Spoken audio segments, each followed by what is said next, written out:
आज के प्रेजेंटेशन की तरफ हम आते हैं, क्योंकि अगर ये सब कुछ जेन जी को लेकर ही हो रहा है, ये समझा जा रहा है कि जेन जी की भावनाओं को समझा जाना चाहिए, उनके मुद्दों को समझा जाना चाहिए और आज की राजनीति को अपने आप को उस हिसाब से अडॉप्ट करना चाहिए, मोल्ड करना चाहिए। तो पहले जेन जी को समझना आवश्यक है और उसी के लिए ये सर्वे जिसकी फाइंडिंग हम आपके सामने रख रहे हैं, 3 महत्वपूर्ण फाइंडिंग्स आपके सामने रख चुके हैं। एक और बात मैं महत्वपूर्ण बता दूं आपको, ये जो फाइंडिंग्स आप देख रहे हैं इनका फर्दर सेग्रीगेशन भी है कि रिस्पोंडेंट्स में कितने ऐसे हैं जिन्होंने किसी एक पर्टिकुलर चीज के बारे में अपनी बात कही है, लेकिन उनमें से कितने ऐसे हैं जो एनडीए को समर्थन देने वाले लोग हैं, कितने ऐसे लोग हैं जो एनडीए के खिलाफ या दूसरी पार्टियों के साथ खड़े हुए लोग हैं। ये फर्दर सेग्रीगेशन भी है। आगे मैं इसके बारे में जरूरत पड़ने पर आपको बताऊंगा, लेकिन फिलहाल आगे आपको लेकर चलता हूं और यह दिखाता हूं अगला सवाल क्या है। क्या अपनी जाति के उम्मीदवार को वोट देंगे? क्योंकि अपने यहां भारत में यह माना जाता है कि जाति बहुत महत्वपूर्ण फैक्टर है। तमाम मुद्दों की बात होती रहती है, लेकिन जब बटन दबाने की बारी आती है तो ये देखा जाता है जाति किसकी कौन सी है।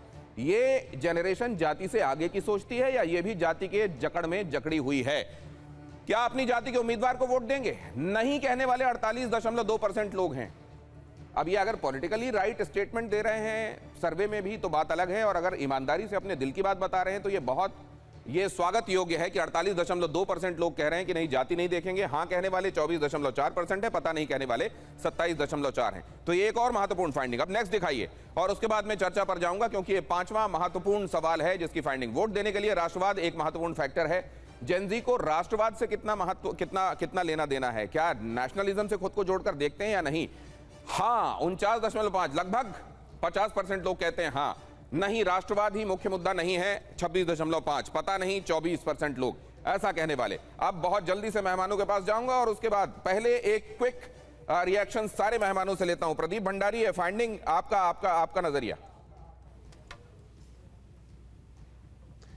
देखिए, फाइंडिंग स्पष्ट करती है कि देश का जेनजी, अगर आप 2014 के बाद से देखेंगे कि सोशल मीडिया का उदय हुआ है और तब से ही जब इंफॉर्मेशन डिसेंट्रलाइजेशन हुआ है तो प्रधानमंत्री नरेंद्र मोदी जी, भले वो नेशनलिज्म हो गया, भले वो जेनजी के इश्यूज हो गए, एजुकेशन या हेल्थ हो गया, या भले वो जेनजी की बात सुनना हो गया दिल्ली के अंदर हो गया, इन सभी के ऊपर प्रधानमंत्री नरेंद्र मोदी जी की सरकार और जेनजी का एक रिश्ता है। और जेनजी ये भी देखता है कि कोई नेता की क्रेडिबिलिटी जो है वो कैसी रहती है। जैसे कि अगर कोई दिल्ली में बात करता है और झारखंड के अंदर लाठीचार्ज करता है तो जेनजी उसको भी अच्छी तरीके से देखता है। तो जेनजी हिपोक्रेसी को कभी बर्दाश्त नहीं करता।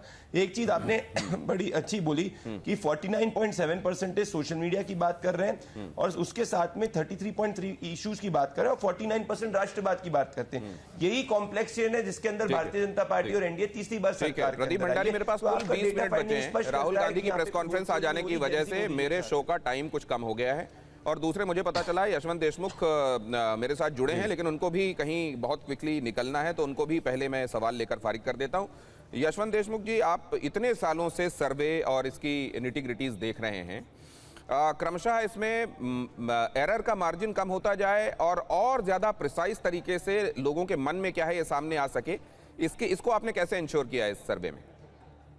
देखिए, करत अभ्यास के जड़मत होत सुजान। बेसिक बात यह है कि कोई काम आप अगर रोज करते हैं, लगातार करते रहते हैं, तो स्वाभाविक सी बात है उसमें गलतियों की गुंजाइश कम हो जाती है जी। तो चाहे जेनजी से हम बात करें या 55 साल के ऊपर या 65 साल के ऊपर, आपको जिस भी मुद्दे पे जिस भी आयु वर्ग से आपको बात करनी है, वो सारी चीजें आसानी से हमारे लिए अब करना आसान हो गया है, क्योंकि 365 दिन हमारा काम केवल यही है लोगों से उनकी राय लेना। तो आपने क्या एक और सवाल ये है कि जैसे आपने आयु वर्ग का जिक्र किया, यशवंत जी बीच में टोक रहा हूं, माफ कीजिए, ये जो आयु वर्ग है ये ज्यादा एक्सप्लिसिट है क्या अपनी बातों को कहने में, बगैर ज्यादा सोचे समझे या बगैर ज्यादा गणित लगाए सीधे सीधे अपनी राय व्यक्त करने के मामले में अपफ्रंट ज्यादा है क्या? ये देखिए, अपफ्रंट तो दरअसल को तुम सही बात बताएं तो देश में सामान्य नागरिक अपफ्रंट है, चाहे वो ये आयु वर्ग हो, चाहे 65 के ऊपर वाला भी क्यों ना हो। अपफ्रंट दरअसल लोग तब नहीं होते हैं जब उनको लगता है कि आपके पूछने का औचित्य कुछ और है। लेकिन अगर सी वोटर सर्वे कर रहा है और टीवी 9 पे आने वाला है, तो अपफ्रंट होके बात न करने का कोई गुंजाइश नहीं है उसमें। और अगर आपका मैंने अपने पहले वाली ग्राफिक के ऊपर आपका एनालिसिस में सुन रहा था, तो ये बात कई बार लगती है कि लोग अच्छी बात बोलने के लिए, सही साउंड करने के लिए क्या ऐसी बात करते हैं। तो मेरा ऐसा मानना है कि केवल ऐसी बात नहीं है। इस देश में आज जाति और धर्म के ऊपर 80 साल से लगभग राजनीति चल रही, दिनेश, और मेरा अपना मानना है कि आज देश में दो सबसे बड़ी जातियां जो चुनावी तरीके से उभर के आई हैं, उसमें पहली जाति है महिला और दूसरी जाति है युवा। इन दोनों जातियों में और किसी जाति का कोई योगदान या धर्म का योगदान उस तरीके से नहीं रह जाता। लेकिन ये बात सही है कि उसमें भी 10 तरीके के शेड्स हैं, 10 तरीके के स्पेक्ट्रम हैं।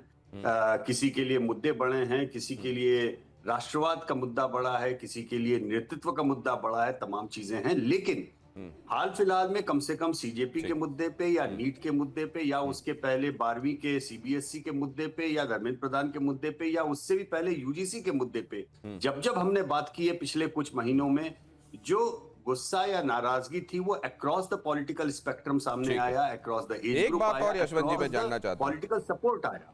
तो ये एक बात समझनी पड़ेगी हमें देश में कि देश का नागरिक कुछ मुद्दों के ऊपर किसी भी तरीके का भेदभाव बंटवारा यशवंत जी नहीं देख एक करके और बात देश की बताइए, एक ये जो एज ग्रुप है किसी चीज को लेकर अपनी धारणाओं के संदर्भ में कितना स्टेबल है या कितना वॉलेटाइल है? मतलब किसी चीज में मान लीजिए उसने अपनी राय व्यक्त की है तो वो राय उसकी रहेगी और लंबे समय तक रहेगी या कुछ दिनों में वो बदल भी सकता है?